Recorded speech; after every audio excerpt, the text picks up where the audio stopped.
Hey, Elizabeth. Hey, Stephanie, how are you? Good. How are you? Good. We finally, kind of, read Demon Copperhead. Full disclosure, everyone, Stephanie and I followed the same formula. We both got to about page 60 before, multiple days of us being like, have you read this yet? Are you getting further? So around page 60 is where we both ended up bailing on the storyline and jumping to the end of the book, reading the last couple of chapters just to see what sort of qualities might be redeeming there. Stephanie, overall, do you give your experience with this book a thumbs up, a thumbs down, in between, mixed feelings? Where are you at? I wouldn't go completely thumbs down because I think depending upon your interest, I think it's kind of in the middle. And for me, I probably could have read through it, but it just didn't grab me enough. But I think if I had more time and didn't have so many other projects and things going on to try to fit it in, and to try to read it with good quality of what we were looking for to read like a writer and really glean something from it.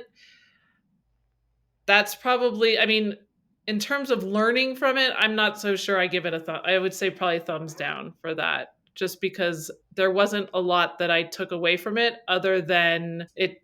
I don't know. It just didn't really draw me in. And I know I've mentioned in other conversations that I've had about this book that some of it for me was that I do have experience teaching in communities similar to the setting of Demon Copperhead in Appalachia, but in Colorado. And so there was a little bit there where I wasn't sure that I wanted to walk back through a lot of that journey again because that was a really challenging time in my teaching. Ultimately, I left the classroom after all of that experience and went on another path. So I think that with that, while it's very true to life, even though it's fiction, it was definitely challenging. How about for you? For me, it was a thumbs down. I only read as far as I did because I was trying to push myself because we had selected it as our Read Like a Writer book. And we had picked it because it was a Pulitzer Prize winner, because of the positive reviews about the engaging character and how it was written like a memoir. And we were interested in looking into the dialogue. And very early on in this book, I realized that there was going to be minimal dialogue, so it wasn't going to serve that purpose. It did not feel to me like it was written like a memoir, and maybe I'm a more avid memoir reader than the average, fiction reader, so maybe that's just Hmm. my own perspective. But like you, I struggled to really get engaged in it. Also, after reading, the inside flap and seeing that it was going to mirror David Copperfield, I had quickly, read through a synopsis of that book and then found myself irritated over and over again at how closely Barbara Kingsolver stuck to the original David Copperfield plotting and character names. I mean, to the extent of like Angus is Agnes and Nanny Pagodi is Nancy Peggott. I mean, it's just this almost the same names.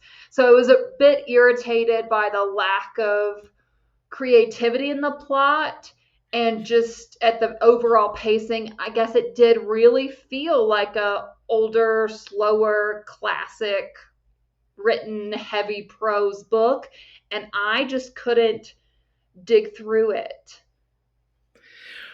Yeah, I absolutely agree with you with all of those points that it was surprising to me that it gained such popularity. And I think, as we've discussed, that it's interesting how when books are awarded prizes of a particular level, that there's this. mentality of, oh, well, we have to read it because it's, I mean, on the front of my book, it says it was Oprah's book club pick and it was Mhm. the Pulitzer. And so, that of course draws readers in, but I'd be really curious because I read so many reviews with people talking about what a slog it was to get through the middle of the book as to how much it was really enjoyed by readers. And it's good information certainly to think about that as writers is, what are the readers wanting? And within your genre, as we've talked about, you want to think about that. And certainly for fiction, I agree with you. I mean, this was heavy like a classic. And the fact that it was so closely aligned with David Copperfield and feeling like there could have been more new that could have been brought to it. For And sure. 600 pages is heavy for living through somebody's opioid addiction and poverty and just all of that. And while I understand that there was an overarching message of wanting to bring awareness to everybody that this still exists in our day and age, and, we need to think about these communities that are struggling with these different challenges around drug addiction, that at the same time, I really feel like there could have been more dialogue, which of course I'm more familiar with books in the romance genre that are heavily dialogue driven. So for me, since it was a different genre for reading, it really slowed me down because I'm used to the fast pace. And I wish there had been more dialogue. I feel like the dialogue was mixed in with the prose a lot more because it was told from Demon's perspective. And I wish that there had been more interactions in conversation rather than just us being told a lot of things and making it feel like, in terms of the character development, that everything was just happening to him. It didn't Mhm. feel like, as the main character, that he was taking action in what was going on. It was, I'm a little bit too much of just not a whole lot there, not a whole lot to like about the character. And as I've mentioned before too, I mean, with his name and the idea that he's got this striking head of hair, Copperhead, and I was wishing for more of a fiery character because as a writer, if I'm oftentimes names align with characteristics sometimes, and you think like, oh, Copperhead, he's going to be fiery. We're going to get something going here, and it just didn't happen. Yeah, as I was doing that deeper dive into the Pulitzer Prize, I found that this was the first double win within the fiction category in the 106 years at that point that the Pulitzer had been awarded. And the other one was Hernan Diaz's Trust. And both of those books, both Demon Copperhead and Trust, focused around like poverty and wealth and that juxtaposition, the accumulation and maintenance of wealth, or the extreme poverty that we see in Demon Copperhead. So I have to believe that there was something going on in like society at the time. Again, this is like post pandemic where the poor are getting poorer and the rich are getting richer. That this felt like maybe to the panel or the board that chooses these wins, that this felt like a poignant Mm, topic versus necessarily a well written book. It's just interesting that the other book that won in this category at this time has a similar theme. It makes me think that the theme was a highly motivating factor in the nomination. But like you said, Stephanie, I was also really turned off by the lack of character arc or character development from Demon.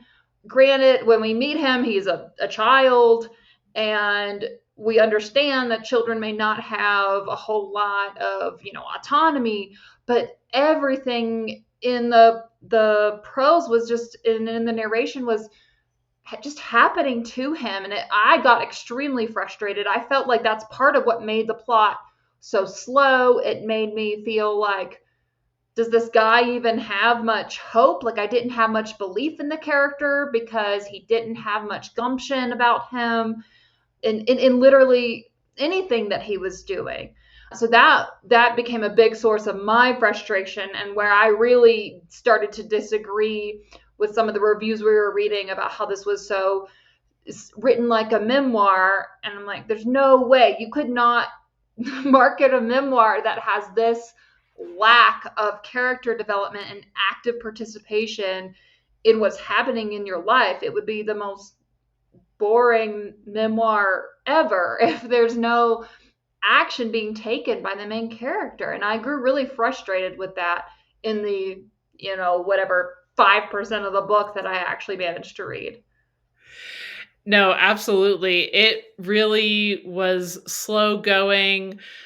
I, in the same way, was getting frustrated because I felt like with every page turn and even every next chapter, it was like I kept thinking, am I going to have to read another story about something that he's doing with someone, but it doesn't really help me understand where this is going in any way other than just, some really tough stuff that happens in the beginning of the book. And then I know as it goes on from reading reviews that, he becomes the football star and there's opioid addiction. And I felt too that some of the writing was challenging because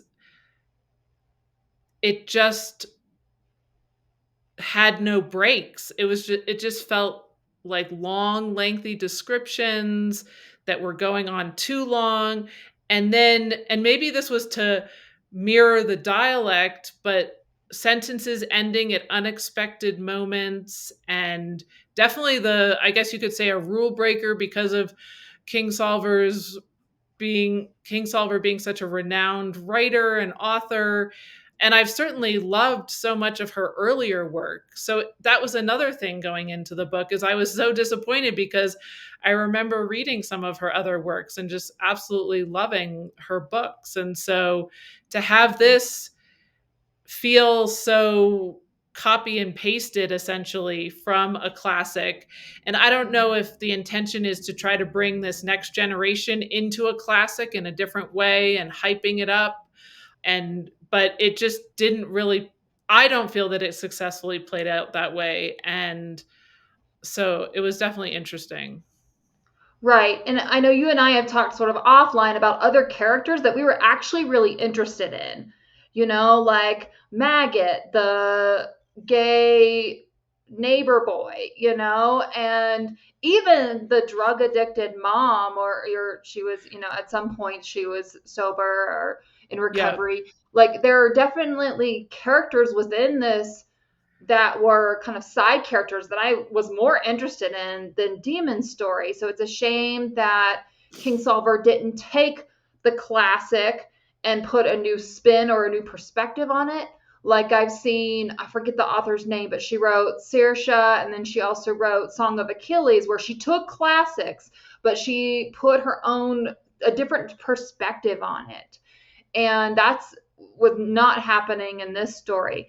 And also, to your point about Kingsolver trying to bring back a classic, I watched an interview that she had did where she said that actually she started with the wanting to tell the story of the addiction and the children of this area that got stuck into these systems and the foster care, and she just didn't know how to come at this story in a way that would be approachable until she got the inspiration to then fit it the Dickens classic of David Copperfield. And she actually said, almost a direct quote of, he wrote her first draft for her. Like, she referenced Interesting. using Dickens's plotting as the entire writing of her first draft, which, if you ask me as a book coach, that's where I think she went wrong. Like, it's one thing to take inspiration from another source and to heavily defer to it, but But I think that's why you and I felt like there was no creativity and were very frustrated by Mhm. the pacing of the book and the like lack of complexity of the storyline, because she literally said that that was her first draft, was borrowing directly from Dickens. And I wasn't able to watch that, but that's almost disappointing Mhm. to hear that from someone who's such a celebrated author and who has written so many wonderful novels, to hear that, taking another author's book and essentially using it to plot your own. Because I think that that's such risky territory, especially for new writers or people who are struggling or and are thinking like, how do I come up with an idea, to take what somebody else has done and then essentially use that as a draft and then fit in your own self into it. It doesn't feel authentic, and it doesn't feel like it captures the story in the way that I think she might have meant to tell it. Because Mhm. we were talking yesterday in our writers group, and they mentioned the book Cold Mountain as one that would be a better one to go to walk through this same material. And so it's disappointing to hear that she was so stuck in having that as her guidance for plot. And from my perspective too, as a book coach for fiction writers, I wouldn't recommend it. There's no doubt that part of our book club is read like a writer. We're certainly reading writers and we're Mhm. learning from them, but we're certainly not saying, oh, I'm going to read this book and I'm going to use this exact plotting to then write mine. No way. Wouldn't recommend that at all. Right. And another thing that was curious that she brought up in that is she was talking about like the, beauty of Dickens' writing, and she mentioned specifically about cliffhanger endings, and she referenced the fact that back in that time, it wasn't like an entire book would be published, right? You would get like, they didn't call them chapters, but portions of the book at a Mm-hmm. time that would come by train, and it would be a big deal, and people would be waiting, for that Mm-hmm. next installment to be published, and it would be just published a piece at a time. And how Dickens uses these cliffhanger endings at the end of his chapters, and how she modeled hers after that. But I really struggled to find any sort of cliffhanger endings at her chapters. I mean, gosh, honestly, when I got to an end of a chapter, I was like, great, I can stop. Did you I, feel like there was a cliffhanger? I know for you, you no, I particularly like to pay attention to endings of chapters. yeah, I was going through the book and I was looking at sort of first lines of chapters, and I wasn't really struck by very much in the book. And usually that is the piece that keeps you reading. I think about it too because I've done so many read alouds both as a parent and a teacher, and that's always the piece where, the kids are like, or, anybody's like on the edge of the seat. I mean, even as an adult, I love hearing stories and I want the cliffhanger that's going to make me say, oh, I want to hear the next one. And I didn't feel that much like you. When I got to the end of the chapter, I was like, phew. And then when I would start the next one, I would think, okay, here we go again. I don't know if I can make it. Yeah, you mentioned the read alouds. I've been reading to my daughter the Magic Treehouse books. And don't you believe I tell her, okay, we're just reading 2 chapters tonight, but I get to the end of that second chapter and there's always a cliffhanger, and I always want to keep reading the next chapter, Yes. So that sometimes it's there and sometimes it's not. And for me in this book, I would not have categorized any of those chapter endings as cliffhangers. They were a relief to be to an end of something. And I don't think that's what she was going for sure. The other thing you'd Yeah. mentioned a little bit earlier, especially in your own personal experience of the similar level of like poverty and lack of financial mobility and drug use in a society.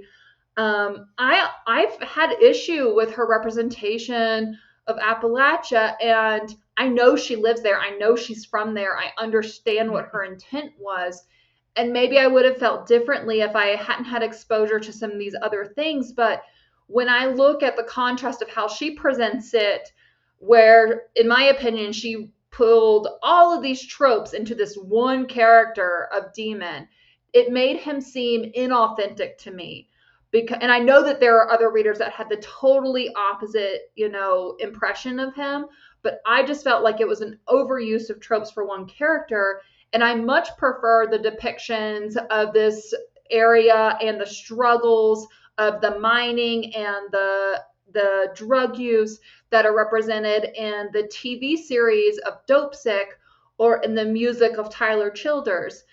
And both of those, to me, are able to grasp the grittiness and the stuckness Mhm. and also the beauty of this area that I just was not getting from King Solver's way of depicting this character or the other characters.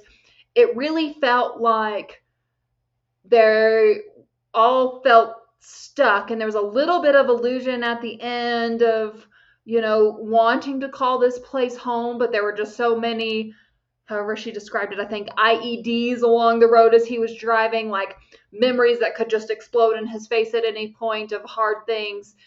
And I just didn't, unfortunately, I didn't feel like she captured the beauty of this part of the country. And I mean, I grew up in Georgia, so I would travel to the mountains, and I spent a couple of years living in North Carolina. I love this area. Mhm. And I felt like that was missing. And then there was an overuse of tropes ascribed to Demon and his life situation. Yeah, I'm in absolute agreement with you because I think that there was so much that she really could have pulled from to create a character that had the grit, that had, some kind of drive to be the change for the community. Mm-hmm. And even though there's some allusion to that, like there's some mention of that a little bit at the end with him having been a football player and his relationship with his coach and some influence there, but it didn't feel like there was enough that where you I mean, as you mentioned, since it's been compared to a memoir, in a memoir, you come away with this feeling of, wow, like there is change in this person. Like, wow, I've learned so much, or I want to be like this person, or I want to try what this person has done because they've overcome these obstacles, or whatever it might be. And you just don't feel that same change in Demon and change for the community and I agree with you. It is such a beautiful part of the country. I've spent time in the area there. I've watched YouTube videos about the cultures and the area, and I really think that there could have been a lot more to make you feel like, as a reader, like, I know this is fiction, but wow, I'd love to know the people there. I'd love to be a part of that and to feel like you're drawn into the story more. And I think that's a good thing Mm-hmm. to think about as writers is how are you going to pull your reader in?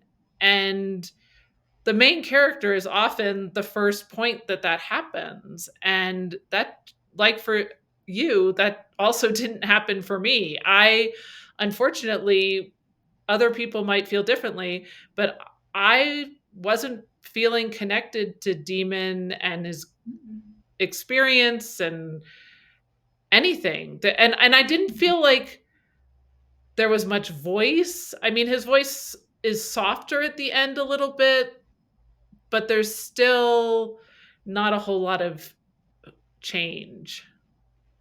Yeah, I expected to see more grit, more resilience. That's very characteristic of, the Appalachian story. When you think about, the miners and the amount of like physical labor and demand and the making the most of your situations because it's all so rural and there's not a lot of resources and there's not big towns to do your grocery shopping in, so you're growing things from the earth yourself and you're getting help from neighbors.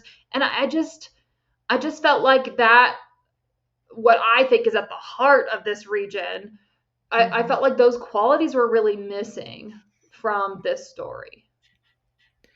Yeah, I agree with you. It was really unfortunate, but a good learning experience nonetheless to have taken a book that was given an award and so many accolades and think about it in terms of our own experience as writers, and also that it's also good to remember as a writer that not every book is for every reader. And so Mhm. it's important to remember that if you're out there struggling and feeling like maybe your book doesn't fit, that that's not true, that there's a place for your story, you'll find your readers, and to keep Yeah. moving forward. There were two nuggets of wisdom that I flagged in this book that I thought would be good just for writers. I don't know that I would argue that Barbara Kingsolver did these in this book, but she writes this, so I'm going to share. The first one is she says, a good story doesn't just copy life, it pushes back on it. I really liked that sentiment about not just necessarily reflecting life as it is, but highlighting the parts that where you're taking an active role and counteracting what it is you're living. And then the other quote that stuck out to me, I've made any number of false starts with this mess. You think you know where your own troubles lie, only to stare down the page and realize, no, not there. It started earlier. Like these wars going back to George Washington and whiskey, or in my case, chapter 1. First, I got myself born. The worst of the job was up to me. Here we are. And that sentiment of not knowing where your own troubles lie, that for me is a great way to summarize the memoir writing experience, where you start down this path where you think you're writing the memoir about this thing, or you think you know that it starts here or it ends here. And then as you go about writing it and putting it on the page, you realize, no, not there. Maybe it started earlier, maybe it started later, maybe, what, depending on the situation. But I did really like that sentiment as far as a self-reflection of the writing process that, Demon's reflecting on. But I felt like that was pertinent to people writing in memoir as well. And maybe even you can say for fiction, Stephanie. Yeah, absolutely. I mean, I think sometimes we don't know where a story's going to take us when we sit down to start writing. I certainly have that experience. I was mentioning that just this morning in our writing session about how I sit down and I think it's going to go one way and it goes another way. But it's also a good reminder about the first quote you talked about with the pushing back, Mm-hmm. that that's one of the beautiful things about writing and being a writer, is being able to create and write a story that does have a little bit of pushback, that gives a message to your readers, that says like, hey, this is my experience if you're writing memoir, and look at where it brought me, look at how my life is now. Or even in fiction, having your characters pushing back instead of being passive, which was, as we've talked about, so unfortunate in Demon Copperfield, that there wasn't any main character energy, as somebody might say, about someone taking charge and, really moving through their life in a more purposeful way. It just felt so passive. And so, yeah. Well, that's been an experience for us. And next month, we're doing The Midnight Library, which Stephanie and I have already read, and we are very excited. It's not going to be a, two thumbs down sort of book review at the end. There's a lot that we can speak on about memoir writing and storytelling and character development. That will be a totally different feel to Demon Copperhead. So if you're interested in reading along with us, that's the book for March. And if you're ever interested in just having a casual chat with us, we have a link in the show description that you can just chat with us about what you're wanting to write, what you're reading that you want to emulate within your own writing, whether it's fiction, whether it's memoir. We'd love to hear from you.